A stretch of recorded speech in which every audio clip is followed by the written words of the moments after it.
Happy Sunday, everybody. I just wanted to say, hey, what's up? Good morning, good afternoon, good night, whatever time of day you're watching this. For me right now, it's like almost nighttime. Well, it's nighttime. It's still sort of light outside, so it's not quite nighttime. We're getting there though. Um, Before I do start reading, I just wanted to kind of play a game with you, and then I want to show you an art project you could probably do, and then I'll read. Okay. So the game that I want to play is there's this. I bought this at Target yesterday, actually, so that I could maybe play with it with my family or something. And I was like, you know what, this would be kind of fun to play with you guys. So we'll see how well you do. So there's this card here. I don't know if you can see it. Oh, it's gonna be probably backwards. So you guys can't see it. Well, maybe it's frontward. I don't know. Anyway, so I'm trying to get you guys to say this word up top. So the word is milkshake, but I have to try and get you to guess this word, and you can't. And I can't say any of these words.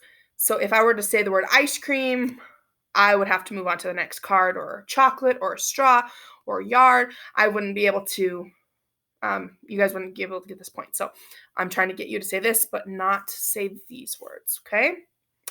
See if you guys can do very well. And if you think that you know what it is, you can go ahead and say it out loud or comment it if you want, whatever. We'll see who gets these right. Okay, first one. It's the name of a restaurant, and they sell, can I say that? They sell chicken. And we have one of these restaurants in Scotts Bluff. You can get biscuits and mashed potatoes and like a bowl with the mashed potatoes and this chicken stuff on it. So what is the name of that restaurant? I think you should know it by now. See if you know. Okay, here's the next card. So, in reading, we've been talking about different things that float up in the air and they're round like sphere balls, and they orbit the sun. And this is one of those round spheres. It starts with a U. The name of this one starts with a U. It's one of the last ones. It's part of our out in our Milky Way. This is so hard, so I can't have you guys say these words. Hopefully you know which one of these things floating in our out there that you guys know what I'm talking about. I don't know. I'll tell you guys the answers to these in tomorrow's video, hopefully. Oh yeah, I was gonna post another video yesterday of me reading. I got so busy and I had to go to Walmart and get some things, and so I did not get a video posted. So I'm sorry. Okay, here's the next card. It is the name of a celebration that they do in the state of Louisiana. And when we went to the Midwest Theater and the Zydeco Band, they threw out these long things that go around your neck, and they did this Zydeco music, and they sang the songs, and we jammed out, and we had I think Allison went up on stage, and I can't remember who else went up on stage, but they came, and all this music and this celebration is for this specific. All this is for the specific celebration, and they come together and they go kind of like trick or treating a little bit. What is this celebration called down in New Orleans, down in Louisiana? Okay. All right. Here's the next card. Oh boy, this is one of my favorite foods. So you make it using a round piece of flat bread type thing, and you put items in it, and you fold it in half, and you can use salsa or cheese or sour cream, and most of the time there's meat in it. You can eat it with beans. yeah, do you know what this one is? Hopefully. I think those are pretty good clues. Okay. Last one. Okay. This one is boy. It comes after Sunday.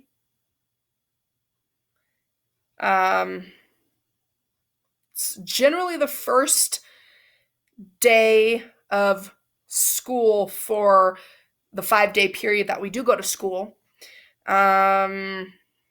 Most of the time I hand out your spelling packets on these days.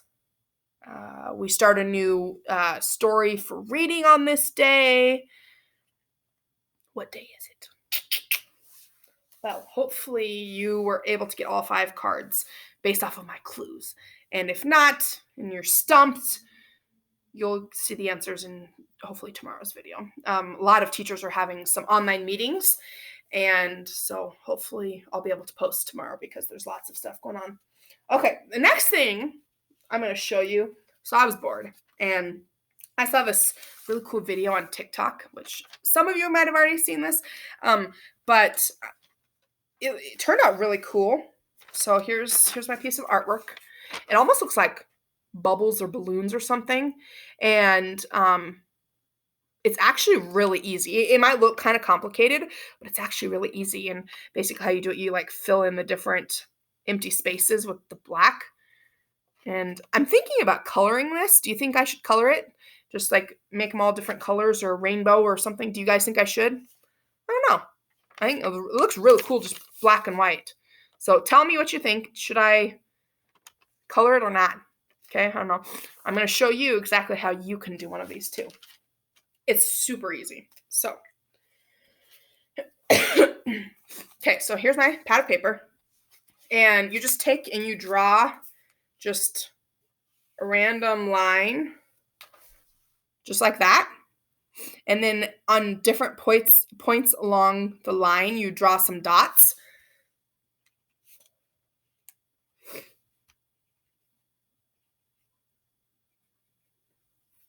Just like that. You can see I've got a few dots there. And then what you're going to do is you're going to connect those dots with different like lines. So let me show you exactly what I mean here. So you can see there, I connected those dots with lines, and I just continue connecting the dots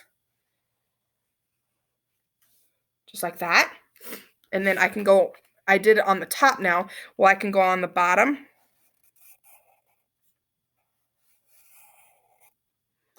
And now I have bubbles. Okay. So then same thing up here. I can take and connect it from this corner here to right here where it connects. Let me show you.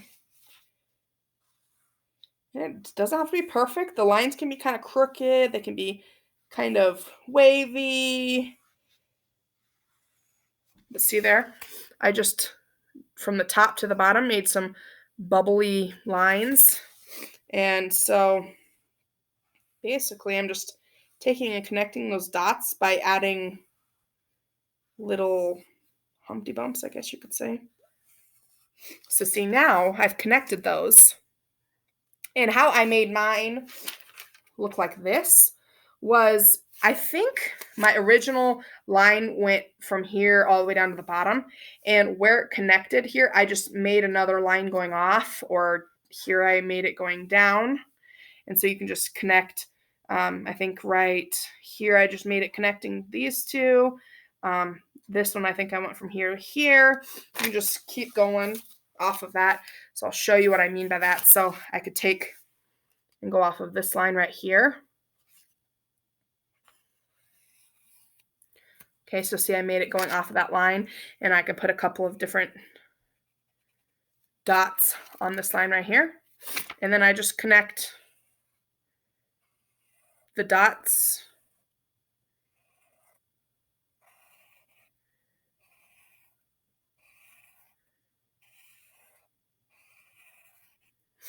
so just like that. See, and I have them connected. Now, if I were to take and maybe go off of this one right here and go upward,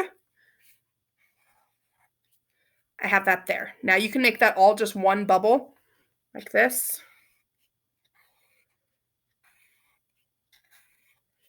Just like that. Now you can see up here in this corner, I have a bunch of empty spaces, and that's when I made them just plain old black. So you can see on mine here, up here at the top, I had some empty spaces, and that's where I filled those in to be just all black. And then you can just kind of do whatever you want. So that's how I did mine. And then I can color it if I want, or black and white's actually really cool too. So that's how I did that. And I could just continue on this. I can make as many lines as I want. You can make the bubbles as big or as small as you want. As you can see on some of mine, like this middle one here is pretty big right there. These ones down here are pretty small. It's just kind of up to you. It's kind of fun. Really kind of fun. So, now that we've done our game, showed you an art thing, let's get into our book. Dun, dun, dun. Okay. That was a big cliffhanger that I left you on yesterday. Kind of crazy. Okay. Let's see here. Where did I leave off?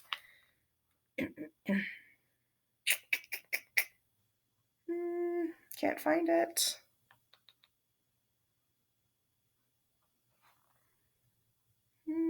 Uh-oh.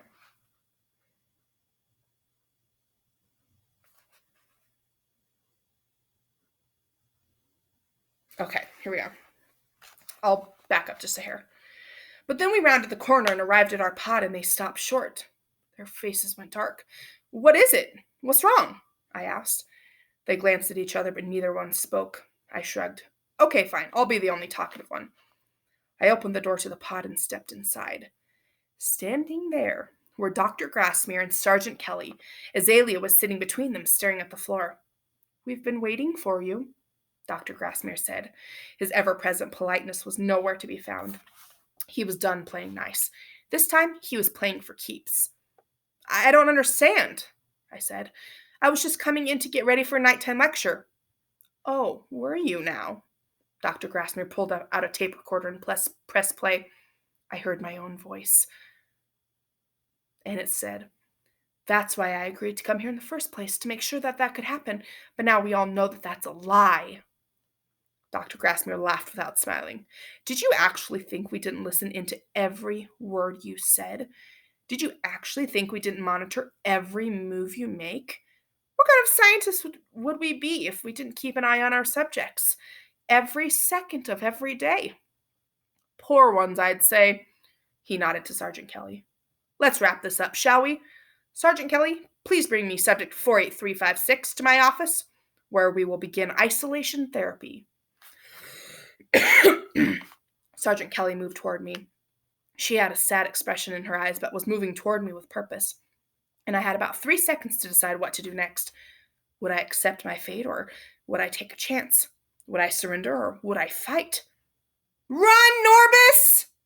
Azalea said suddenly. Run back to your family! Dr. Grassmere looked down at Azalea, then at Sergeant Kelly. Sergeant, please take this subject to the isolation therapy as well, he said.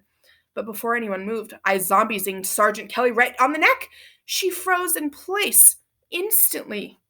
And then, before Dr. Grassmere even realized what was happening, I ran. I bolted out of the tent as fast as my rubbery legs would take me. Sergeant Kelly couldn't run after me, of course. Dr. Grassmere made a quick phone call to a staff member.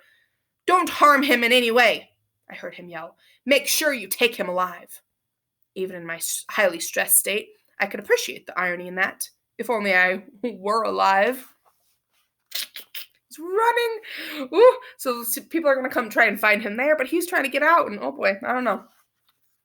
Inside, Friday, 5:48 p.m. Arnold's point of view. I rounded the court outside the pod and ran into the large building we used for morning routine.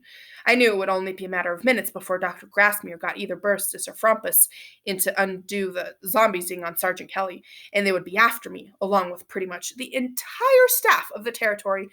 But I had one advantage over them. I was a zombie. I couldn't run fast, and I couldn't throw a ball to save my life, if I had a life. But I was elastic as a rubber band, which meant I could slip between cracks in walls, slide underneath holes in fences, and shimmy my way through the narrowest of spaces.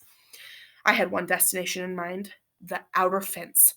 The outer fence is where I had originally escaped, but if I could just get back to the area where we dug the tunnel, I might be able to slip underneath just like last time. Unfortunately, the outer fence was clear across campus.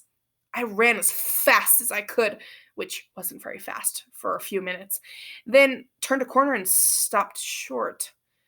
The place was crawling with soldiers all looking for me. The realization hit me hard. One zombie was no match for the might of the National Marshal Services. I sunk down to the ground grimly, wondering how I would ever get back to the Kinders, when I noticed a building in front of me that I'd never seen before.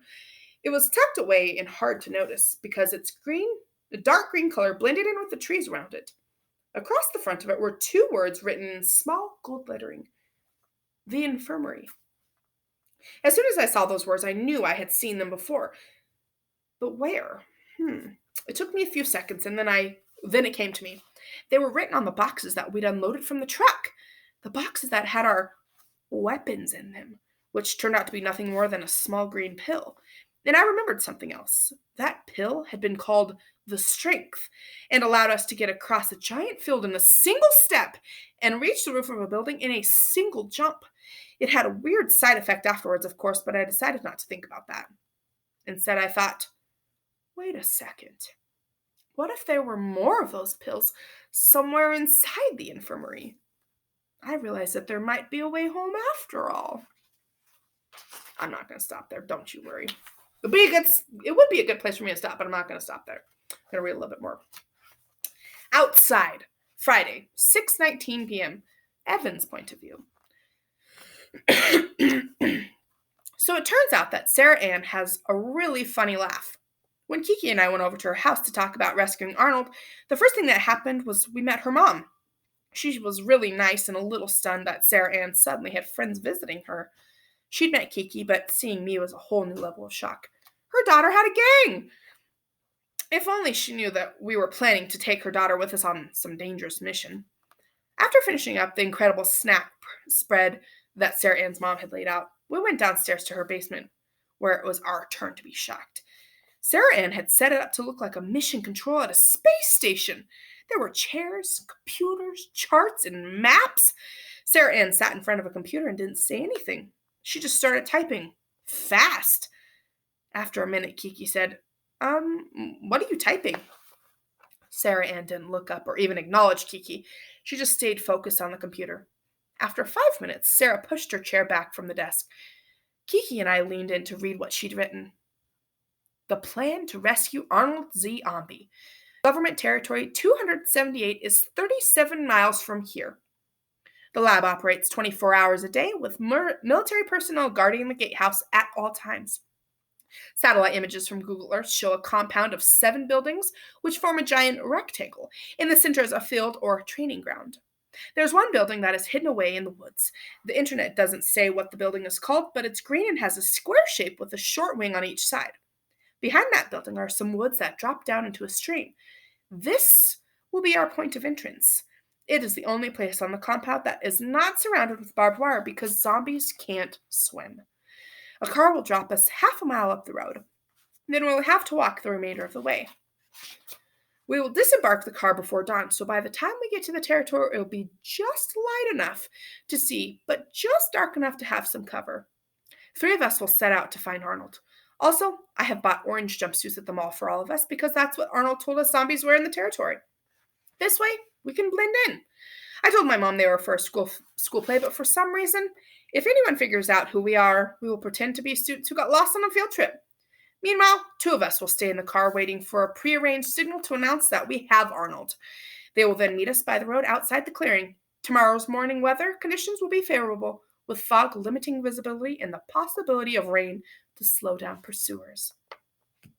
After we read it, Kiki and I just looked at each other for about 10 seconds.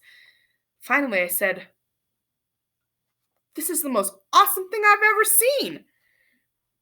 "That goes double for me," Kiki said. And that's when Sarah Ann let out that amazing laugh. She didn't need her letterboard, and neither did we. We just all gave the thumbs up sign. We were a go. Inside, Friday, 9:18 p.m., Arnold's point of view. I kept an eye on the infirmary, watching as people came and went. Finally, I decided to hunker down in the woods until the middle of the night, when hopefully the building would basically be empty. Meanwhile, I could hear the search going on above me. There were soldiers running by, and I could hear jeeps and other vehicles racing around. At one point, there was even a helicopter hovering overhead, sweeping the campus. But I was dug in well, and for the first 5 or so hours, no one found me. I was feeling confident about my chances to make it through the night when I saw a flashlight pierce the darkness. It was pointing straight over my head. He's around here somewhere. He's got to be. The dog's picked up his scent. Oh no. I was confused for a second because I knew that zombies have no smell. But then I remembered Sudor's Zubatum. Zombie sweat. The one time we do exude an odor is when we're stressed out. That's when we release the sticky, ooey gooey substance known as zombie sweat. According to Dr. Grassmere, it's one of the most stinkiest stinks known to man. I wouldn't know because we don't have a sense of smell, but when I looked down at my feet, I could see the telltale yellow goo seeping out the side of my shoes. Uh-oh. See the nasty goop out of the shoes. Yuck. I'm sure that's what the dogs were tracking. It was going to only be a matter of moments before they locked in on my exact location. The flashlight was getting closer. I could hear the dogs barking more and more furiously. I made a spur-of-the-moment decision. A few hundred feet away was the door to the infirmary. It was locked, but earlier in the night, I'd watched as people punched a key code in to gain entry. I memorized that code. 121261. By my calculations, I could make it up to the building, punch in the code, and slip into the building in 48 seconds, which might be just enough time to get there before the search party made it out into the clearing. I made a break for it. My shoes squeaked with sweat as I scampered up to the building as fast as my rubber band legs could carry me. I punched in the code and heard the door lock release with a click. It was the sweetest sound I'd ever heard. The building was deserted and pitch black, which was perfect. I looked at a clock on the wall. 4:48 a.m. I had 2 hours before daylight, when the first workers would arrive for the day. 2 hours to search the building without being noticed. 2 hours to find the pill that would hopefully change my life. Well, semi-life, anyway. Ooh, I'll read one more chapter. Outside Friday, 7:12 p.m. to Saturday, 4:38 a.m. Evan's point of view. The night before, I got a text from Lester with the details. Driver's name is Simon. Pick you up in Honda Odyssey minivan. See you at 4:30 a.m., bright and early. It was getting real. As I ate dinner with my parents, it felt like they were staring at me nonstop, examining me for any signs that I might be planning something crazy, which, of course, I was. I was sure I was imagining it until dessert, when my dad said, so have you been thinking about Arnold a lot? I nearly spit out my gluten-free, fat-free, taste-free frozen yogurt. I guess dessert is maybe an exaggeration. What? What do you mean? My dad lowered my fork. Well, I mean, are you sad? Do you miss him? I'm helping the Kinders set up some meetings with lawyers for next week. Our goal is to get him back, of course. You and me both, I was thinking. But I'm one step ahead of you. Well, that's great, Dad. I managed another bite before coming up with a suitable change of subject. Mrs. Huggle thinks my math grade is going to go way up this quarter, I announced. She's really impressed with my progress. That's wonderful, Evan, said my mom, who didn't eat dessert, even though I knew she had a secret stash of chocolate chip cookies in the back of the cabinet. I helped myself on occasion, but she never knew. Sneaky guy. But we really want to know is how you're feeling. Having a friend in trouble can be very difficult, and we just want to make sure that you're okay, and if you want to talk about it with us, you can. Got it, thanks. I got up from the table with what I hoped was calm, natural motion, but was probably the opposite of that. Well, I'm really tired and I have some homework, so I'm going to go up to my room and do that homework and then probably just go to bed because I'm really tired. Well, did I mention that already? I know, smooth, right? Okay, honey, said my mom, looking for me for what seemed like a few extra seconds. We'll be up in a bit to say goodnight. Okay, but I might be asleep. I'm very glad you're taking care of yourself, Evan, said my dad. It's so important to get enough sleep, especially at your age. That seemed like a bad time to mention that I was getting up in the middle of the night to try and rescue my friend from the government, Terry, 278. So I didn't mention it. I'm going to stop there. Oh my gosh. We are getting so close, you guys. We are on page 192 out of 247 pages. So we have just a little bit over, well, just a little over 50 pages. Holy cow. Almost 60 pages, right? Yeah, about 60 pages, I think, something like that. 55, something. Can't do the math super quick. So you can figure it out, but we're getting there. And, it's a good thing that I brought home that next book so we can read that one after this one. But anyways, well, I hope that you guys have a good rest of your Sunday. And, oh, look at my new shirt that I got. It says, students, I'm going to miss you. Oops. So I'm going to miss you a latte. See, because I do miss you guys. I miss you. So I hope you have a great rest of your Sunday, and stay tuned for tomorrow. Bye.